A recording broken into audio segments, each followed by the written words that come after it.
kecelakaan itu tidak datang dari langit loh.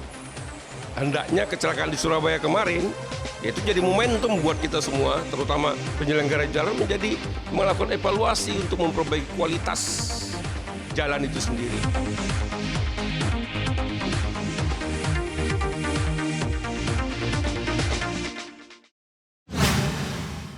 Harga itu kan seharusnya tidak berbohong ya, tidak bisa bohong ya.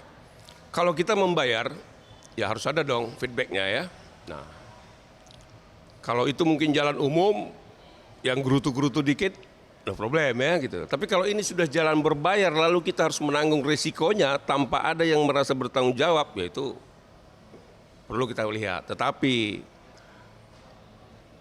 sebelum itu harusnya pengelola jalan tol itu harus menjelaskan kepada para pengguna ataupun publik bahwa kondisi jalan di sini atau di lokasi ini kondisinya bergelombang dengan kecepatan sekian atau kemiringannya sekian derajat, maka dikurangi kecepatan. Nah, itu yang tidak kita lihat di jalan tol sekarang ini. Kecelakaan itu tidak datang dari langit loh. Kecelakaan itu prosesnya ada. Yang pada intinya adalah semua unsur kelalaian. Jadi kecelakaan itu terjadi, ada minimal 3 faktor yang sangat mempengaruhi. Pertama adalah human error. Kemudian faktor lingkungan atau jalan, yaitu tadi soal kemiringan, soal gelombang, soal licin dan lain sebagainya. Baru ketiganya adalah masih lemahnya kesadaran tertib berlalu lintas masyarakat dan rendahnya kualitas penegakan hukum. Nah, yang dimaksud dengan faktor manusia atau human error-nya itu bukan hanya pengguna jalan atau pengemudi gitu ya, tetapi penyelenggara jalan juga harus bertanggung jawab. Nah, makanya harus dilakukan pemeriksaan yang lebih dalam, apakah ada unsur faktor jalan yang menyebabkan terjadi kecelakaan. Apabila ada, nah itu Pasal 273 itu Undang-Undang Lalu Lintas dan Angkutan Jalan menyatakan setiap penyelenggara jalan yang tidak segera memberitahukan bisa dipidana. Bahkan apabila sampai mengakibatkan terjadi meninggal dunia, 5 tahun loh ancamannya itu, dengan denda 120 juta. Jadi bukan hanya lalu sebuah itu menjadi sebuah kesalahan para pengemudi, harus dilihat dulu gitu loh.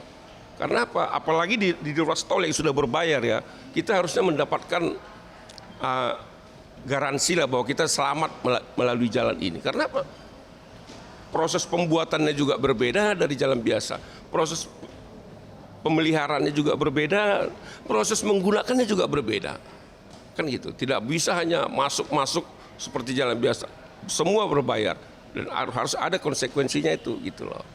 Nah, ini yang sebenarnya yang harus diketahui juga secara luas oleh publik, bahwa hak-hak dan kewajiban itu harus benar-benar disampaikan. Informasi-informasi yang untuk keselamatan harus dijelaskan oleh penyelenggara jalan kepada pengguna jalan tol. Bahkan sebelum memasuki jalan tol, dia sudah harus tahu di mana mengurangi kecepatan, di mana bisa melaju dengan kecepatan tinggi, di mana harus sudah ada itu loh. Nah, itu yang kita lihat belum. Sampai saat ini belum merata di semua ruas tol yang ada di Indonesia ini. Hendaknya kecelakaan di Surabaya kemarin itu jadi momentum buat kita semua, terutama penyelenggara jalan, menjadi melakukan evaluasi untuk memperbaiki kualitas jalan itu sendiri. Iya, membenahi diri untuk meningkatkan kualitas jalan itu sehingga jalan itu tidak menjadi ajang arena yang menimbulkan kepedihan-kepedihan dan kesusahan bagi masyarakat, terutama jangan sampai ada kehilangan jiwa, meregang nyawa di jalan raya gara-gara kelalaian orang lain. Itu loh. Ini sebenarnya yang tidak kita dapatkan ya, masyarakat tidak mendapatkan informasi yang transparan soal bagaimana proses jalan tol sebenarnya. Sebenarnya jalan tol kan tidak bisa hot mic, ya kan? Jadi itu meter per meter itu harus dihitung itu sebenarnya. Tapi kita lihat, kita bangun pagi tahu udah jadi jalan tol. Tadi malam waktu tidur belum, pagi-pagi ada jalan tol. Ya kita maklumin kualitasnya seperti itu. Sama seperti tol Cipali dulu ya, yang dibangun mendadak akhirnya longsor. Karena KTT dulu tuh atau di zamannya SBY, dikebut itu. Bapak tanya, tidak berapa lama terjadi longsor. Karena apa? Pondasinya tidak kuat. Yang boleh dikatakan prosesnya agak bagus, yang tol Jagorawi, yang sekarang juga sudah mulai dipadati oleh macam-macam di kiri kanan itu. Sebenarnya ruas jalan tol itu, ya, sepanjang jalan itu tidak boleh ada tembok pembatas. Jadi jalur sana dengan jalur nggak boleh ada tembok pembatas itu. Itu harusnya rumput gitu loh. Jadi ketika ada masalah, mobil itu meluncur tidak menabrak tembok, tapi bergulir dia di rumputan itu. Jadi berapa meter ke kiri dan ke kanan itu ruas samping kiri, samping kanan itu rumput, seharusnya tidak ada tembok di situ. Lah ini pembatasnya kan tembok dibuat. Ya itu. Yang bikin parah ini mobil kemarin itu kan setelah dia menghantam tembok pembatas lalu berguling kan sepanjang 30 meter kata. Itu loh. Jadi mungkin kalau dia pun ngantuk, kalau tidak ada tembok pembatas, ya paling keluar dari apa dia ada kan dari jalur ruas tol, ya paling masuk ke got atau kemana gitu loh. Ini bang bergulir terus, bayangin. Siapapun mungkin pengemudi tidak akan mungkin bisa mengendalikan lagi kalau sudah begitu kondisinya kan. Nah itu, jadi tolong pengelola, penyelenggara jalan tol juga harus bertanggung jawab dong. Minimal mengakui bahwa memang kita ini masih perlu perbaikan-perbaikan. Jangan merasa seakan-akan tidak bersalah gitu loh atas kejadian yang terjadi. Jangan dong. Gitu loh. Iya human error, tapi human error dia tidak human error orang lain yang dihitung. Nggak boleh gitu. Itu loh. Disebut memang faktor human error itu memang sangat mempengaruhi terjadi gitu. Tapi bukan hanya human error dari pengemudi. Karena yang disebut human error itu penyelenggara juga ada. Pengawas juga ada gitu loh. Pemerintah juga termasuk karena pemerintah yang mengawasi penyelenggara jalan itu. Jadi jangan hanya menerima bayarannya mau, tapi keselamatannya tidak bertanggung jawab. Itu dia. Hampir jarang kita lihat karena faktor ini. Karena apa? Padahal di dalam Undang-Undang Nomor 22 Tahun 2009 tentang lalu lintas dan angkutan jalan, pada ketentuan pidana yang pertama dipidana di situ adalah penyelenggara jalan. Tetapi dalam implementasinya yang terakhir itu dikerjakan, selalu dicari pengguna jalan yang bersalah. Itu loh. Saya juga sebenarnya sangat menyayangkan kemarin informasi yang berkembang itu terus seakan-akan total hanya kesalahan, padahal belum ada finish dilakukan pemeriksaan yang lebih jauh gitu ya. Apa bisa saja penyebab lain kan. Jadi, nah disitulah peran eksternal itu ya, penyelenggara khusus jalan tol itu ya, karena dia memang harus menit per menit harus dia pantau semua pengendara itu. Ada yang kecepatannya luar biasa, harus ditegur. Ada yang kondisi kendaraan melintasnya agak goyang, harus ditegur kan dia lengkapin kamera semua itu. Dan petugasnya harus ada. Sebenarnya sudah layak tol-tol di Indonesia khususnya di Pulau Jawa harus ada helikopter. Ketika terjadi kecelakaan itu yang yang mengevakuasi itu harus sudah pakai helikopter untuk membawa ke daerah wilayah yang telah dibuat untuk penyimpanan kendaraan yang kecelakaan, termasuk evakuasi orang yang korban gitu loh. Bukan mobil lagi yang datang yang menimbulkan kemacetan kan gitu. Tapi belum ada kita lihat. Sebenarnya sudah harus ada sistem helikopter.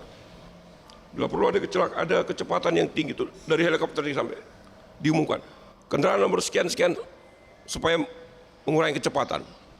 Begitu.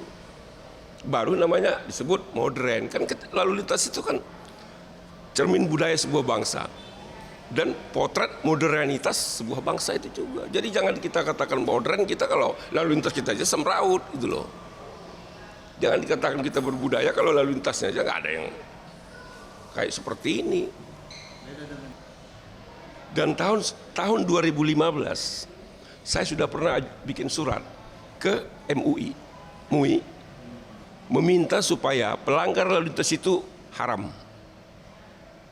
Buat fatwa gitu ya. Saya sajikan dengan data-data jumlah korban kecelakaan per hari itu.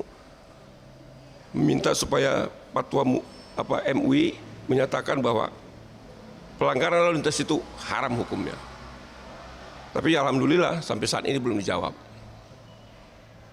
Itulah mengerikan lalu lintas kita itu loh. Sekian per menit setiap kecelakaan. Saya tidak tahu persis berapa jumlahnya, tapi ada satu jam itu berapa yang meninggal karena kecelakaan lalu lintas.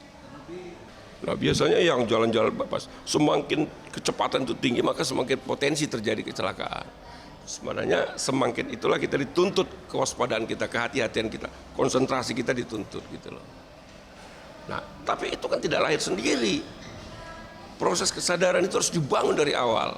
Makanya saya bilang Polri juga masih belum mampu memasukkan pengetahuan pembelajaran lalu lintas itu menjadi mata pelajaran menjadi masuk kurikulum pendidikan di sekolah kita. Seharusnya di tingkat SD minimal itu sudah harus menjadi mata pelajaran keselamatan berlalu lintas itu sudah harus menjadi mata pelajaran. Tapi sampai sekarang Polri kayaknya belum. Lebih asik sekarang melakukan membuat kebijakan-kebijakan yang sifatnya mendenda, menghukum. Lebih asik semua pemerintahnya. Edukasinya karena itu nggak populer gitu ya.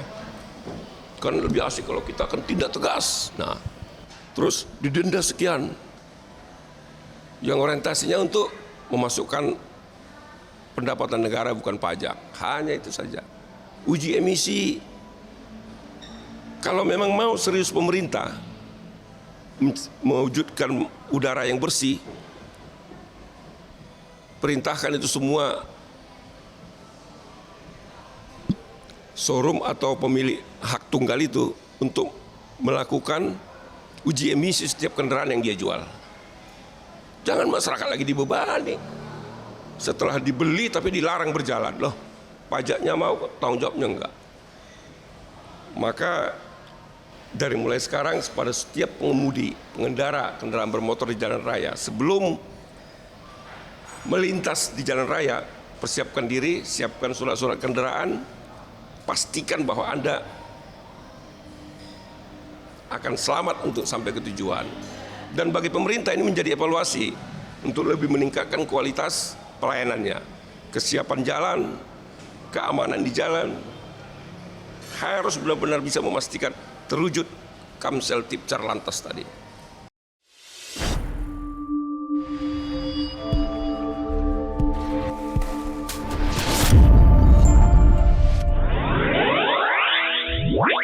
Wow.